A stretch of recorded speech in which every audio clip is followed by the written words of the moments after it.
Today on Riffs, Beards, and Gear, we check out the all-new Invective MH from Peavey.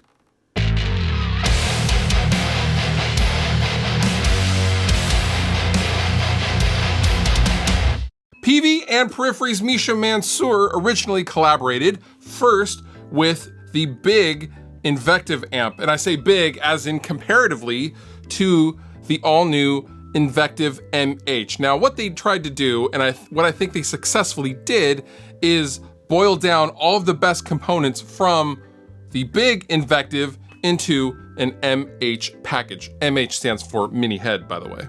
Now, similar to the 6505 MH, there is also a cab emulated XLR output for the Invective MH, as well as a cab simulated USB outputs. You don't need a speaker cab, and for all of the sound demos that you hear in this video, I will be using the cab emulated XLR output. No cabs were used and no IRs were used in the making of this video.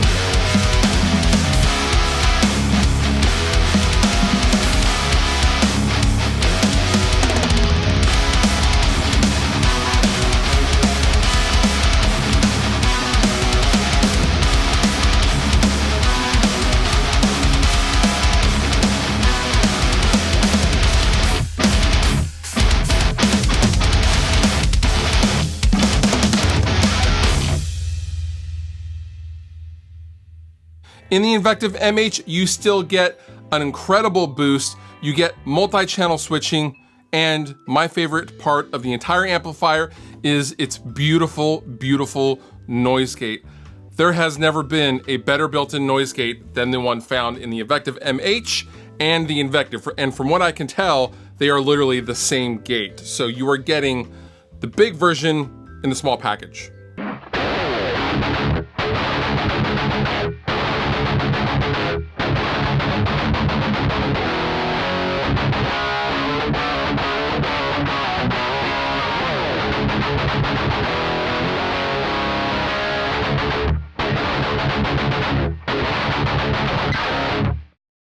Now, the Invective MH is switchable from 20 to 5 to 1 watt. So you can have tons and tons of headroom and incredibly loud band volumes. And yes, it will hang in a band situation, or you can bring it down to 5 or 1 watts for bedroom jamming. Really, there is something for everyone in the Invective MH.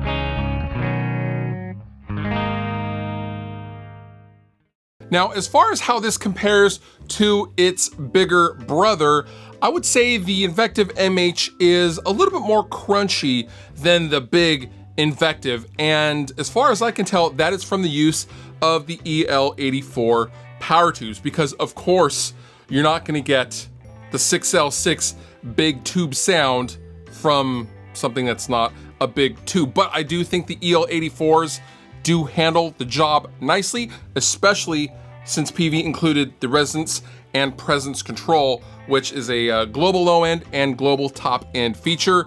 I really found this handy to dialing in clean tones, and I would change it if I went to kind of like a dirty tone. I would actually up the presence as compared to what I had for the clean channel.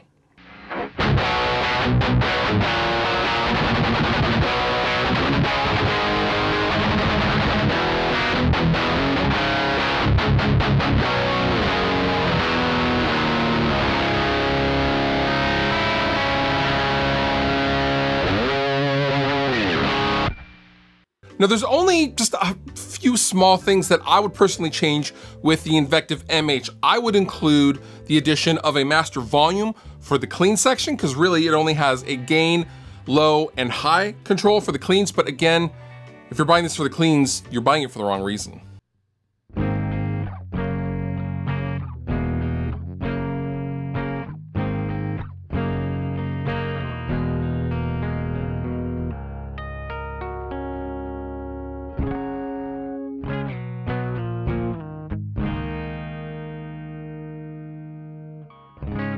And lastly, the other thing I would change is I would add a global master volume to the amp. That's just a personal preference and something I am used to in a lot of the amps that I tend to play and gravitate towards. By no means is that a deal breaker for me. The sound quality is awesome, and honestly, the cab emulated XLR output is probably one of the best cab emulated outputs I've ever heard in any amp of any size and of any price point. And at $699, the Invective MH is a great deal if you're looking for the heavy tones and don't want to break the bank while you do it. All applicable links down below in the description. You've been wonderful. I've been Fluff. Thank you so much for watching, and I'll see you next time.